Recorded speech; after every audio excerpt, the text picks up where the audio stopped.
Welcome back. Welcome to Unit 3. Oh my goodness. It's a fun day while I'm recording this. Fall is in the air, as you can see behind me and on my cup. Anyway, let's take a look at what's happening in Unit 3 in ENG107 at Post University. Um, We are doing a writing project again this week, just like last week. So we're going to get more chances to practice our APA formatting and utilize our new analytical skills as well. So let's take a look at what is going on.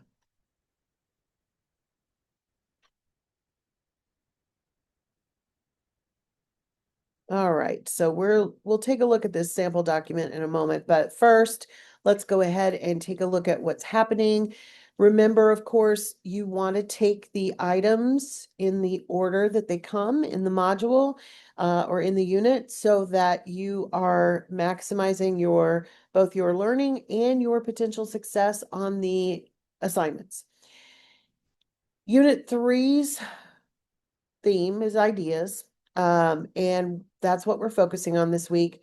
You're going to be learning about different ways to interpret what you're being asked for, specifically using our active reading skills and any published details about assignments, such as the assignment sheet or a rubric or both, how that can help you do better in your writing while you're in college.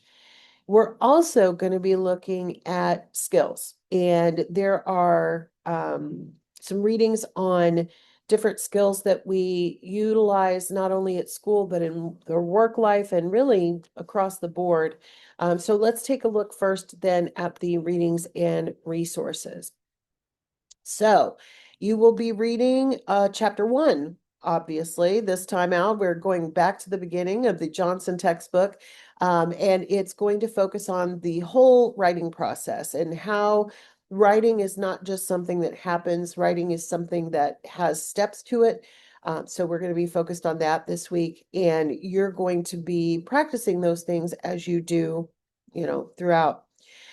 We also have several chapters on academic, on active reading. Sorry, I'm reading two words at the same time there.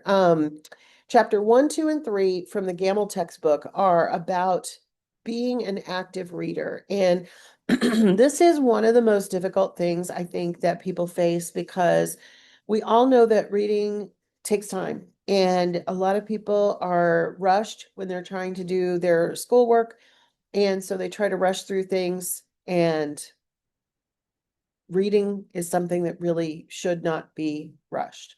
So take your time, read those chapters, and be thinking about how you can become a more active reader, especially when it comes to things for school. We also have a couple of skills-based articles, one on from the Las Vegas Business Press from 2010, and another undated article by Stone on learning new skills. One of the things, of course, that is always true is that the more things change, the more they stay the same. We cannot stay the same in our personal lives, work lives, or school lives. We have to constantly be learning new skills and learning new things. We do have a link to the template. You are going to be using the APA template again this week for your writing assignment. Unlike last week, you will not have any sources that you're using, so it'll just be the cover page and your paragraph, but those will be helpful. You also have some videos on deconstructing writing prompts, planning an essay based on a prompt, being an active reader, writing for an audience in mind, and determining purpose, audience, and tone. Those are all very important things that we face, especially in academic writing.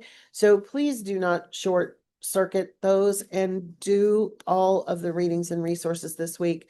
They will help you not only with this week's work, but with your college work in general. The next item, of course, is an interactive. The Unit 3 interactive exercise is about audience tone and purpose. So you will take a look at that. You definitely want to do the interactives. I know sometimes that too seems like, oh my gosh, I'm taking time that I could be doing something else, but it is really important to do that. Next, you have your assignments. So there's 2 assignments this week. The first is a journal, so not a discussion. This one is going to be just me reading it, but it is essentially the same process. You did a journal in Unit 1, so now it's time for another journal. In this one, you're going to be focused on purpose, audience purpose, and tone. Remember that your journal entries should contain details from your own experience and your own life. They should be specific. So talking about something that happened to you, you want to be specific about it, not just, well, I had this job that did this thing. Like, really give me the details.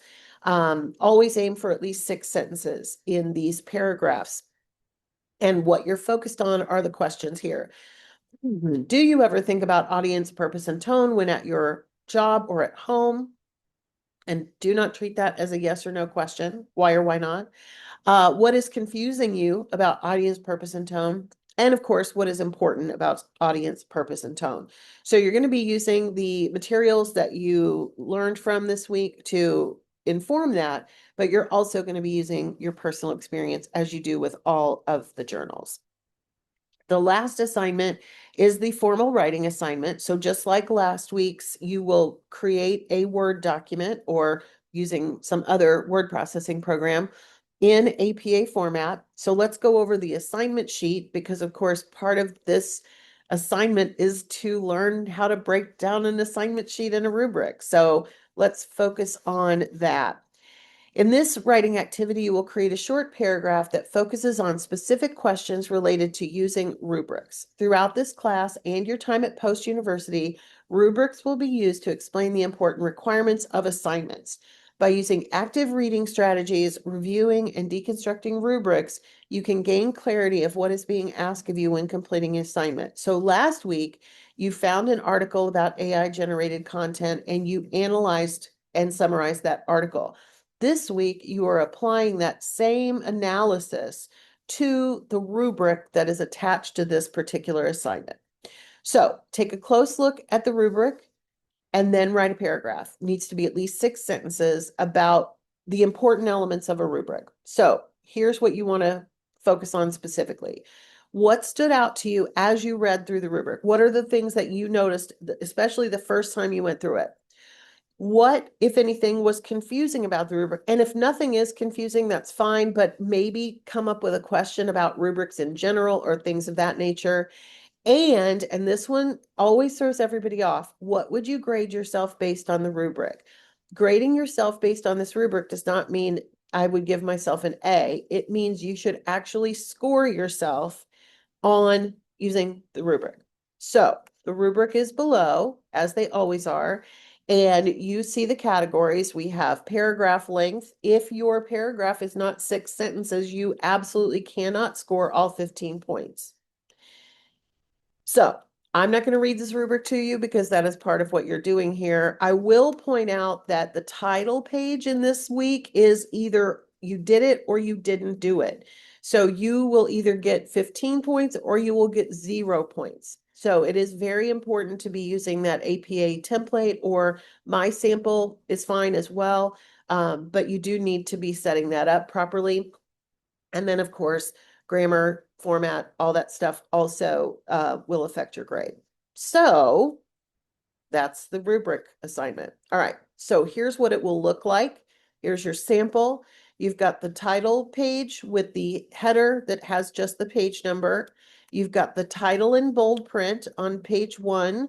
You've got 1 blank space. Everything is double spaced, but you've got 1 extra space. You've got your full name. You've got English Department Post University. You've got the class. You've got me. My name is here already. And then I've already updated this date for this due date. So you are welcome to use this as your template if you don't want to use the regular template. Make sure that on the second paragraph or second paragraph, on the second page, before the paragraph, you repeat the title, still in bold print, and then this is where your paragraph begins. Make sure your paragraphs are detailed, that you answer all the questions, and that they are at least 6 sentences long. Okay, so that's what it will look like. There is no reference page this week because we are not using a source, only the assignment sheet. All right, good luck. If you have questions, don't hesitate to reach out about it. I would be happy to help you further. This one's pretty straightforward, but most of the time, if people do miss something, it's the fact that they're not being specific about what's in the rubric, especially when they grade themselves. So double check that, make sure you're doing that. And I'm looking forward to reading about the rubric.